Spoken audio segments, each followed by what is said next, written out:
Purihin ng Diyos at tayo po ay magpapatuloy sa ating series na The Seven Deadly Demons in the Human Heart. At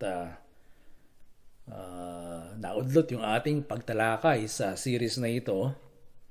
Nagsimula tayo ng isang topic noong first Sunday ng July at ngayon ay first Sunday ng August. So isang buwan, no? Kaya naman kahit hindi ko intensyon na magbigay ng part 2 dito sa ating tinalakay noong nakaraan, nilagyan ko ng part 2 para ma-refresh lang yung ating isipan sa ating series. Para magtuloy-tuloy ba yung momentum. So, ito yung part 2 ng ating tinalakay noong nakaraan. So, ang title ng ating talakayin ngayong umaga sa ilalim ng series na The Seven Deadly Demons in the Human Heart. Ang paksa natin ngayon, ang ating topic ay Out of the Heart Part 2. Out of the Heart Part 2. Mula sa puso. Ano ba yung mula sa puso? At yan ay makikita natin sa binanggit ni Jesus doon sa Mark chapter 7 verses 20 to 23. At gusto kong basahin muli sa atin ang talata na yan. Babasahin ko sa NRSV. No? Ang sabi ni Jesus, "It is what comes out of a person that defiles. For it is from within, from the human heart, that evil intentions come.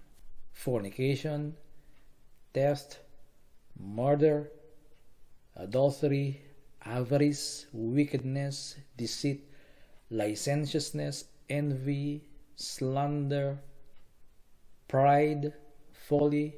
All these evil things come from within, and they defile a person." Sabi sa Tagalog sa Ang Salita ng Diyos 2015 sa verse 21 o sa verse 20, ang lumalabas sa tao ang nagpaparumi sa kanya sa paningin ng Diyos, sapagkat sa puso ng tao nagmumula ang masamang pag-iisip na nagtutulak sa kanya na gumawa ng sexual na immoralidad, pagtanakaw, pagpatay, pangangalon niya, kasakiman, at paggawa ng lahat ng uri ng kasamaan tulad ng pandaraya, kabastusan, inggitan, paninira sa kapwa, pagyayabang at kahangalan. Ang lahat ng kasamaang ito ay nanggagaling sa puso ng tao at siyang nagpaparumi sa kanya. Tayo ay sandaling manalangin. Lord, sa umagang ito, pinupuri ka namin at Lord, minamahal ka namin. We love you, Lord, this morning. At nais namin na higit ka pa naming matutunan na mahalin sa araw-araw at namnamin namin lagi sa bawat sandali ang presensya mo sa aming buhay. Masanay nawa ang aming diwa, ang aming isipan na laging kasama mo at ikaw ay kasama namin sa aming isipan. Panginoon, marami pong salamat sapagkat ikaw na Diyos na makapangyarihan ay nagbago ng maraming buhay sa amin at patuloy mong gagawin yan kung kami ay makikiisa sa iyo. Kung aming gagawin ang dapat namin gawin, alam namin na marami pang pagbabagong magaganap sa amin. Katulad ng mga nabanggit na mga kasalanan dito na binanggit ng aming Panginoong Jesucristo, ang mga ito ay nagpapapangit, nagpaparumi sa buhay namin. Pero Lord, alam namin na mayroong kapangyarihan na nakalaan mula sa iyo para ang buhay namin ay maging kabaligtaran ng mga binanggit na kasalanan ito. At yun ang nais namin, Panginoon, sa aming buhay. Yun ang nais namin na magkaroon kami ang mga kabutihang asal na kabaligtaran ng mga binanggit dito ng Panginoong Jesucristo o kabaligtaran ng mga kasalanan ng aming tatalakayin sa sharing ito. Lord, yun ang aming hangarin at Lord, I am excited na makita ang tunay na kabutihang asal na umuusbong sa buhay ng maraming tao. Hindi lamang sa mga nakikinig, nanonood ng video ito, kundi magkaroon ng realization ng maraming Kristiyano na panahon na para hindi lamang basta dumalo sa church, umawit, kundi harapin ang buhay at iayon ito doon sa buhay na nais mo para sa amin. We thank you, Lord, for this morning, and we love you and we praise you. Amen. So, ang ating series ay The 7 Deadly Demons in the Human Heart. No? At hango ito sa 7 Deadly Sins sa literatura ng iglesia, na ito ay nagmula na napakatagal ng panahon pa ni Pope Gregory. May mga Kristiyano, Protestante, Evangelicals, lalo-lalo na yung mga fundamentalist na galit sa Roman Catholic, ayaw nila ng 7 deadly sins. Bakit daw 7 deadly sins lang? Hindi ba lahat ng kasalanan ay deadly? Totoo yun. Pero the same reasoning goes dito sa binanggit ng Panginoon. Ang sabi ng Panginoon, ang mga nagpaparumi sa tao ay ang lumalabas sa kanyang puso. At binanggit niya yung 11 kasalanan. So, the same reason goes. 11 lang ba ang kasalanang nagpaparumi sa tao sa harapan ng Diyos? Hindi ba lahat ng kasalanan nagpaparumi? So, hindi hindi dahilan yung para batikusin yung 7 deadly sins.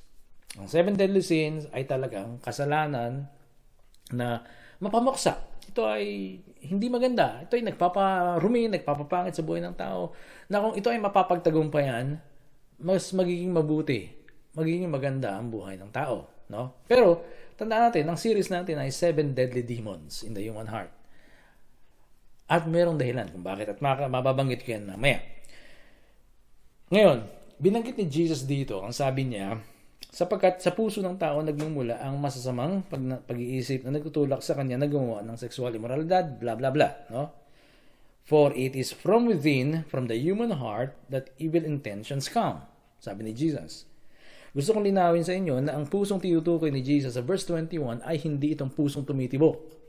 Hindi itong pusong nagpapump ng blood para dumaloy ito sa buong katawan natin. Hindi yon. Hindi itong pusong laman. Hindi dito nagmumula ang mga binanggit ni Jesus na kasalanan. Hindi dito nagmumula ang masamang pag-iisip na nagtutulak sa atin para gumawa ng anong uri ng kasamaan. Hindi dito. Sa halip, ang pusong tinutukoy ni Jesus ay ang panloob na diwa ng tao. Yung panloob na diwa. Yung espiritu ng tao. Doon nagmumula yung kanyang, o yung espiritu na yun, doon nagmumula sapagkat yun ang trono ng kanyang desire, will, and intentions. Doon nagmumula yun. Yun ang trono ng kanyang desire, pagnanais, ng kanyang will, pagpapasya, at ng kanyang intensyon. Yun ang pinakasentro, yun ang pinakatrono, yung spirito. Hindi itong pusong tumitibok. Kung tumitibok pa yung puso natin. No? So sa ating panloob na diwa, nagmumula ang masamang pagnanais, pagpapasya, at intensyon na gumawa ng sexual na immoralidad, pagnanakaw, pagpatay, pangangalo niya, kasakiman, paggawa ng lahat ng uri ng kasamaan, pandaraya, kabastusan, inggitan, paninira sa kapwa, pagyayabang at kahangalan sa loob natin. Sa panloob na diwa. Kaya kapag sinabing heart transformation o renovation of the heart, yung isang aklat ni Dallas Willard, hindi ito nangangahulugan ng pagpapalit ng puso o yung tinatawag na heart transplant. Hindi yun. Hindi yun ang solusyon. Hindi mababago ng heart transplant ang pagnanais, pagpapasya at intensyon ng isang tao. Hindi. Halimbawa, si Stephen ay isang tagasunod ni Jesus. Isang Kristiyano na totoong tagasunod ni Jesus. Siya ay tapat na sumusunod kay Jesus at nagmamahal sa Diyos. Naglilingkod sa Diyos. Pero sa isang malagim na aksidente, si Stephen ay namatay. At dahil mayroon siyang organ donor card, yung kanyang heart, yung kanyang puso ay inilipat sa isang nangangailangan na tao na ang pangalan ay Daniel. Si Daniel ay isang ateista. Hindi siya naniniwala sa Diyos at sa halip siya ay galit sa pananampalataya sa Diyos. Yan man ay Kristiyano, yan man ay Muslim, basta naniniwala sa Diyos, galit siya. Sapagkat hindi siya naniniwala sa Diyos. Hindi siya naniniwala na may Diyos. Ngayon, inilipat kay Daniel yung puso ni Stephen sa pamamagitan ng heart transplant. At makalipas ang 5 oras na operasyon, matagumpay na nailipat yung puso ni Stephen kay Daniel. At pagkalipas ng ilang araw, si Daniel ay malakas na, nakakausap na. Ang question ay ito, sa palagay niyo ba, si Daniel ngayon ay meron ng pagmamahal kay God? Meron na siyang pagmamahal kay Jesus? Dahil meron siyang puso ng isang disciple yun eh. Yung nasa kanya ngayon. Puso ni Stephen na isang tapat na alagad tagasunod ni Jesus. Sa palagay niyo ba si Daniel ngayon ay naniniwala na mayroong Diyos? Dahil yung puso nga ni Stephen ay nasa kanya na. Siyempre, ang sagot na hindi. Ganun pa rin ang kanyang pananaw sa Diyos. Hindi pa rin siya naniniwala sa Diyos. Galit pa rin siya sa mga sinasabing mga nananampalataya kay God. Hindi nangangahulugan na porke nailipat yung puso ni Stephen kay Daniel, si Daniel ngayon ay mayroon ng bagong puso sa Diyos. Hindi din nangangahulugan na dahil nailipat yung puso ni Stephen kay Daniel, yung pagmamahal ni Stephen sa kanyang asawa ay gano'n na si Daniel ngayon sa asawa ni Stephen. Hindi, sapagkat hindi naman talaga dito sa pusong ito nanggagaling ang lahat ng ating desire, will, intentions. Hindi doon nagmumula yan. Ito ay isang muscular organ lamang. Ang heart organ natin ay isang klase lamang ng muscular organ. Isang laman. Wala itong kinalaman sa ating pagpapasya. Wala itong kinalaman sa ating pag-ibig. Wala itong kinalaman sa paggawa natin ng kasalanan. Hindi dito nagmumula yung ating masamang pagnanasa, masamang intensyon na gumawa ng anumang bagay na hindi nakalulugod sa Diyos. Hindi dito sa laman na ito na tinatawag nating puso. Pero bakit sinabi ni Jesus doon sa verse 21, for it is from within, from the human heart, that evil intentions come. Bakit? Bakit sinabi ni Jesus na gano'n? Kung hindi dito nagmumula, bakit sinabi ni Jesus yung heart? Kasi, yun ang pagkaunawa ng matandang daigdig tungkol sa puso. Na sa puso, nagmumula ang lahat. No? Sa matandang Egypto, the ancient Egypt, no? Naniniwala sila 3 to 4,000 BC, 4,000 taon bago dumating si Kristo, ang paniniwala ng ancient Egypt. Ang pusong ito, yung tumitibok, yan ang bahay ng kaluluwa at pag-iisip ng tao. So, ganun ang pananaw noon. Ganun ang kanilang pananaw nasa puso. Sa katunayan, no? Ang matandang daigdig, na ang pag-iisip ng tao, ang proseso ng pag-iisip ay nanggagaling sa gitnang bahagi ng katawan, malapit sa tiyan. Dito sila nag-iisip. Yan ang paniniwala nila. Kaya naman, kapag binasa natin ang Biblia at nabasa natin yung puso, katulad ng binanggit ni Jesus, parang mali ang paggamit. No? Doon ba nanggagaling ang mga kasalanan? Doon ba nanggagaling ang pag-iisip sa puso? Hindi lang baga mali. Ngayon, baka sabihin nyo, Pastor, ibig mo sabihin, mali si Jesus sa kanyang sinabi? Hindi mali si Jesus dahil yun ang kanilang pananaw noon. Yun, ang tawag doon ay divine accommodation. No?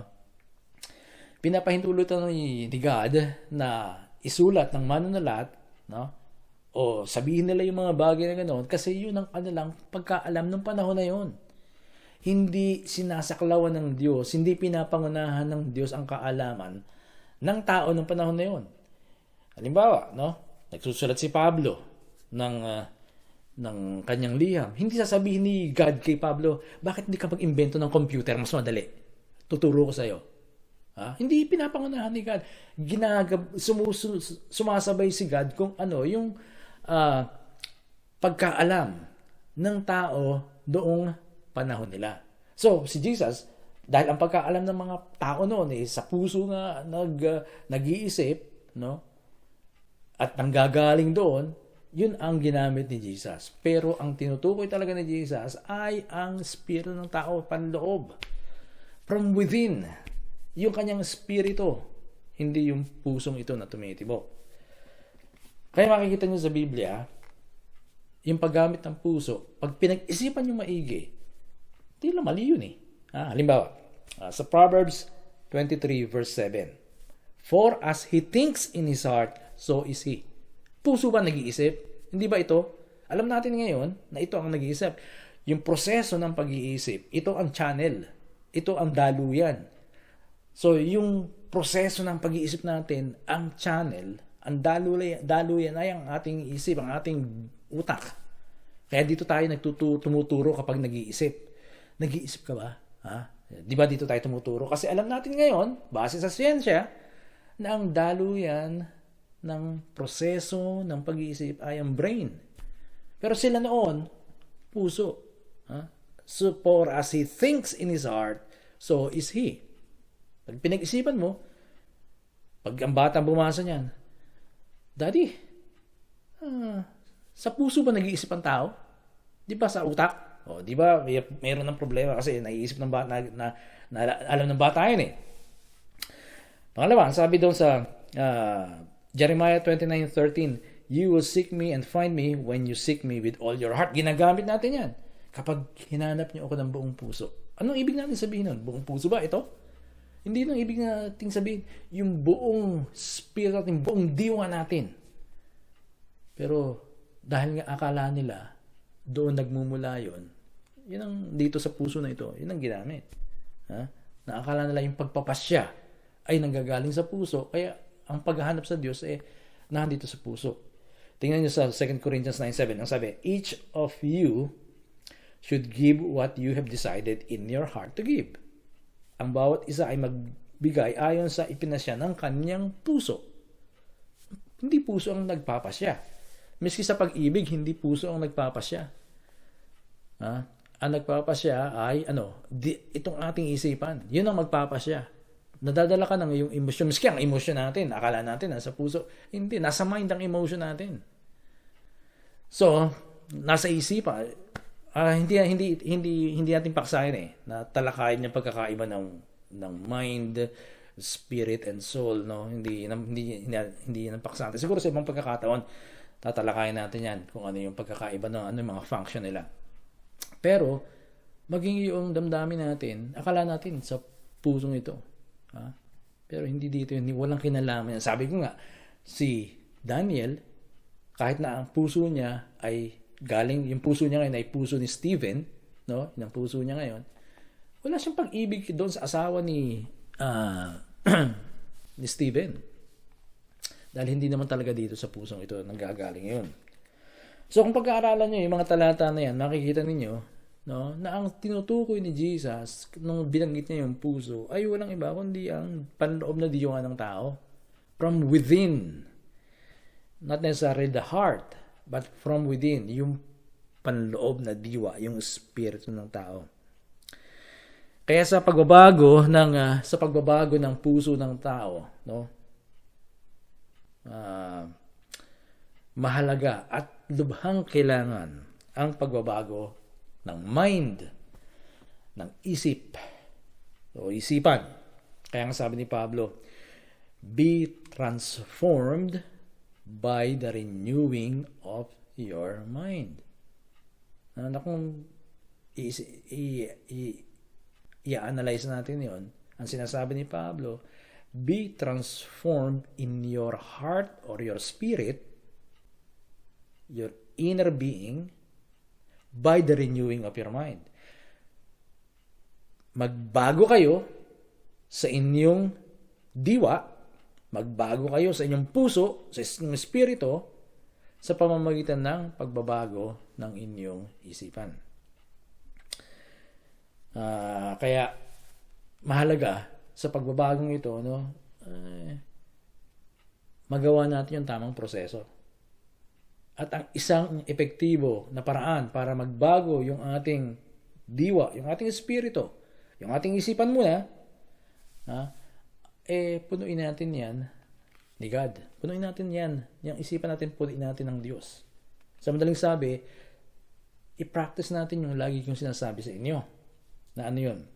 Keep God in your mind and keep your mind on God. Sanayin natin ang ating sarili na si God ay laging nasa isipan natin at ang isipan natin ay laging nakay God. Hindi lang tuwing worship service, hindi lang tuwing oras ng devotion, kundi sa maraming sandali ng buong maghapon. Dapat masanay natin yun. Masanay natin ang ating sarili na kasama natin si God sa ating isipan.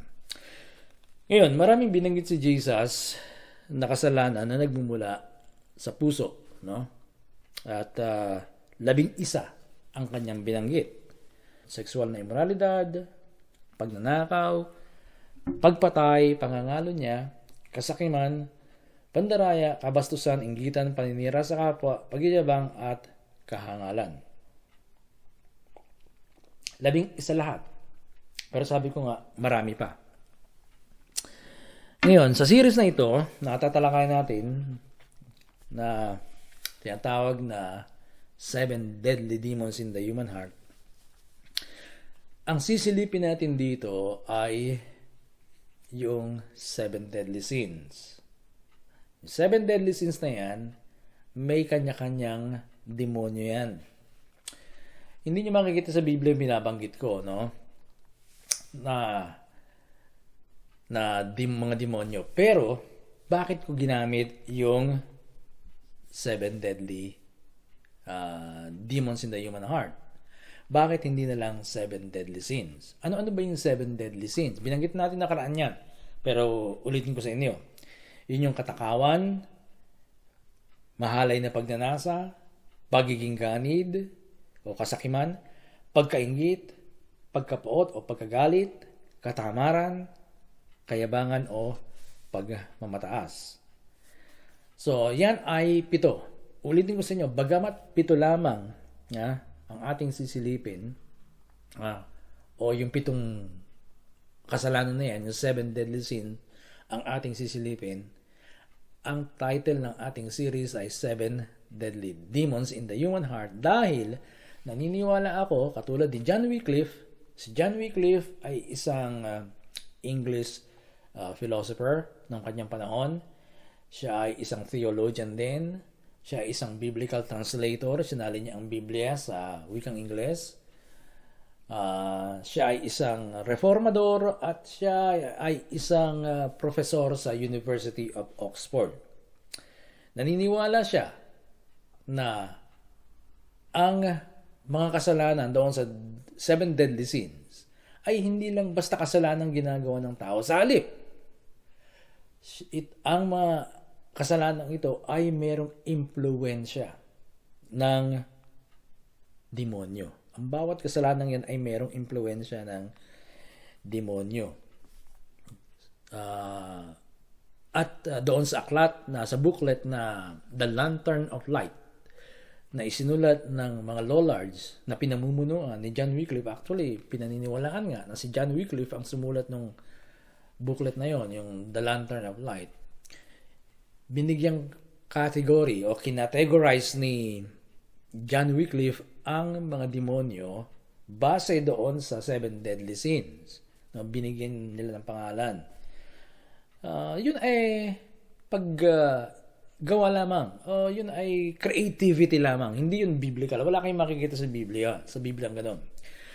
Pero, naniniwala ako, katulad ni John Wycliffe, kaya ang ginamit kong title ay The Seven Deadly Demons in the Human Heart, na talagang mayroong impluensya ang demonyo sa mga kasalanang ginagawa ng isang tao. Hindi lang basta siya. Mayroong mga kasalanan na sinasabi niya, no? O ginagawa niya, pero mayroong mga kasalanan talaga na mayroong impluensya ng demonyo sa likod nito. Kaya nagagawa ng isang tao. At ang mga kasalanang sa tingin ko, na pinaniniwalaan ko na mayroong impluensya ng mga demonyo ay yung binanggit doon sa, bagamat hindi lamang yun yung binanggit doon sa Seven Deadly Sins. So titingnan natin ang mga ito. Ngayon, bakit pito lang? Bakit seven? Bakit seven demons in the human heart, o seven deadly demons in the human heart? Bakit hindi 11? Dahil 11 yung binanggit ni Jesus doon sa Mark chapter 7. Una, dahil ang ating sisilipin ay hindi yung 11 sins. Ang ating sisilipin sa series na ito ay yung 7 deadly sins. Walang literatura sa iglesia na tinatawag na 11 deadly sins. 7 deadly sins, meron, kaya yun ang ating sisilipin. Kaya ang pamagat ay 7 deadly demons. Pangalawa, ayoko nang dagdagan ng 4 na demonyo pa. Ayoko nang mag-imbento pa ng 4 na demonyo para idagdagan yung 7 demonyo na binanggit ni John Wycliffe at ni Peter Bensfield doon sa kanilang mga aklat. So, 7 deadly demons in the human heart, sapat na yon.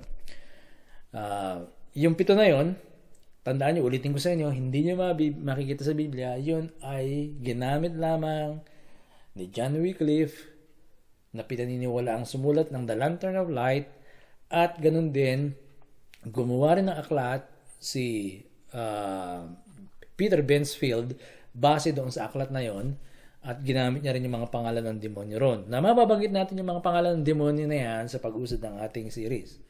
At pangatlong dahilan kung bakit 7 lang. Meron kasing binanggit sa New Testament na 7 demons na mababasa natin sa Luke chapter 8 verses 1 to 2. Ganito ang sabi doon. Soon afterwards, he went on through cities and villages, proclaiming and bringing the good news of the kingdom of God. The 12 were with him, as well as some women who had been cured of evil spirits and infirmities. Mary, called Magdalene, from whom 7 demons had gone out. 7 demonyo yung pinalayas ni Jesus mula kay Mary Magdalene. Ngayon, ano itong 7 demonyong lumayas kay Mary Magdalene o Maria Magdalena? Ito bang 7 demonyong ito, yun yung 7 deadly sins? Bagamat yun ang naging espekulasyon ng matandang Romano Katoliko, no? Yun ang kanilang naging speculation, 7 demons, so yun ang 7 deadly sins. Hindi tiyak yun. Hindi tiyak. Na yun nga yun. No? Pero ang tiyak ay ito. Kapag pumasok ang isang demonyo sa puso ng tao, hindi siya laging physically violent. Hindi siya nagwawala. Hindi siya malakas. Hindi laging ganun. Meron pagkakataon na ang pagpasok ng demonyo sa isang tao ay normal lang at payapa yung tao, pero merong masamang ginagawa o gagawin yung tao yun. Ang halimbawa niyan ay si Judas. Tingnan nyo doon sa Luke chapter 22 verses 3 to 6 ng Contemporary English Version. Ganito ang sabi. Then Satan entered the heart of Judas Iscariot, who was one of the 12 apostles. Judas went to talk with the chief priests and the officers of the temple police about how he could help them arrest Jesus. They were very pleased and offered to pay Judas some money. He agreed and started looking for a good chance to betray Jesus when the crowds were not around. Pansinin niyo, pumasok si Satanas sa puso ni Judas. Hindi siya nagwala, hindi siya bayolente, payapa siya na pumunta sa mga punong pari, at sa temple police, at nakipag-areglo siya. Gumawa siya ng arrangement kung paano na si Jesus ay kanyang maipapagkanulo sa kanila. Kung siya ay nagwawala, siya ay malakas, kung yung tipong talagang demon possessed, no, na alam natin, di sana tumakbo na yung mga chief priest, yung mga punong pari. Ha? Pero hindi. Binayaran siya. Natuwa pa nga sila na ipagkakanulo ni Judas si Jesus. Binayaran pa si Judas, no? At si Judas tinanggap niya yung pera. So, normal. Payapa. Kaya hindi laging gano'n na pag pumasok yung demonyo sa buhay ng tao, nagwawala agad o masama. Kaya mayroong mga tao na payapa sila pero demon possessed or mayroong naandun yung demonyo sa kanilang puso. Kaya maaaring payapa kayo sa loob ng inyong tahanan pero nasa puso nyo na pala yung isang demonyo na o at least influensyado na kayo ng demonyong si Belphegor. Si Belphegor, ayon kay Peter Binsfield, ay demonyo ng katamaran. Na ayon naman kay John Wycliffe, si Belphegor ay demonyo ng katakawan. So nasa bahay ka lang, payapa ka, nasa kwarto mo, pero nasa iyo na pala yung demonyo yun. So nandun ka, payapang tamad at matakaw. Hindi mo alam na nandun na pala yung demonyo. Walang violence. Hindi ka nagsisigaw. Doon ka lang. Higa ka lang. Kain ka lang ng kain. Wala kang ginagawa. Payapa. Pero, meron kang demonyo. Yung sloth na tinatawag at yung gluttony. So, titignan natin yan. Sisilipin natin ang bawat demonyo ngayon sa pag-usad ng ating talakayan. Particular na yung kanilang mga ginagawang kasama sa buhay ng tao na kanilang ina-influensya. Pero gusto kong ulitin yung binanggit ni James Bryan Smith sa aklat niya na The Good and Beautiful Life na binanggit ko nung nakaraan. Sabi niya, ang kasalanan ay laging pangit. Sin is always ugly and genuine virtue is always beautiful. Sin leads to ruin, virtue to greater strength. And this is why everyone, even atheists, love Jesus. Ang kasalanan ay laging pangit at ang kabutihang asal ay laging maganda. Ang kasalanan ay nauuwi sa pagkawasak, ang kabutihang asal ay nauuwi sa ibayang kalakasan. At ito ang dahilan kung bakit ang lahat, maging ang mga ateista, ay gusto nila si Jesus. Ang bawat kasalanan na tatalakayin natin dito ay mayroong katapat na virtue o kabutihang asal. At ang mga yun ang dapat na ilapat natin sa buhay natin kontra sa mga kasalanan yan, yung 7 deadly sins. Kapag ginawa natin yan, yung mga demonyong yan na umi-influensya sa atin ay mapapalayas natin. Pastor, kaya ba natin yun?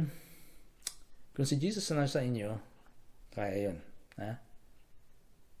Ano pa yung sasabi natin na I can do all things through Christ who strengthen me. Minsan, mahilig lang tayo magsisigaw nun eh. Minsan, mahilig lang tayo magpo-post ng mga ganun. Minsan, mahilig lang tayo magsabi ng I can do all things through Jesus strengthened me. Kapag yung halimbawa, nabanggit ko noon, di ba? Pag magte-take ka ng exam para i-psych mo yung sarili mo, i-psych up mo yung sarili mo, para inspire mo yung sarili mo, sasabihin mo, I can do all things through Christ who strengthens me. Bakit dito hindi? Bakit yung pag-overcome sa 7 deadly sins ay hindi magagawa? Magagawa yun. Basta si Jesus ay nasa atin. Kapag tayo ay close kay Jesus, hindi pwedeng hindi magawa. Ang problema lang natin, hindi natin ginagawa yung part natin. Gustong-gusto ni God. Natulungan tayo, pero syempre, kailangan gawin natin yung part natin. So, yung mga kapangitang dulot ng mga kasalanan na yan, ng 7 deadly sins at gawa ng 7 deadly demons na yan, magagawa nating maganda yan. Mapapalitan ng kagandahan. Kaya hubugin natin sa ating pagkatao yung magandang asal. Nang sa ganun, makaranas pa tayo ng higit na mas mabuti at magandang pamumuhay kay Kristo. Yung good and beautiful life na talagang katulad ng pamumuhay ni Kristo. So yun ang ating hangarin sa series na ito, na mailapat natin yung katapat na magandang asal ng mga kasalanang babanggitin natin. Tayo manalangin. Lord, sa tanghaling ito, we thank you for your grace, your blessing. It's Sa pamamagitan mo lamang, Panginoon, sa pamamagitan ng kagandahang loob mo, magtatagumpay kami sa aming buhay. At yun ay kung kami makikiisa, kung aming gagamitin ang iyong kagandahang loob sa buhay namin. Na kung gagamitin namin parang gasolina ang iyong kagandahang loob sa buhay namin, Panginoon, alam namin, Lord, lilipad kami na parang mga jet. Dahil ang kagandahang loob mo, ang biyaya mo, mayroong malaking kapangyarihan na nagagawa sa buhay namin. Sa pamamagitan ng iyong kagandahang loob at ng aming pakikipag-isa na puksain, wasakin ang lumang pagkatao sa aming buhay, Lord, tiyak kami na magkakaroon ng maganda at mabuting pamumuhay ang bawat isa sa amin. And so, Lord, we just want to commit to you ourselves, even this series, Lord, pagpalain mo ang series na ito. We bless your name. Amen.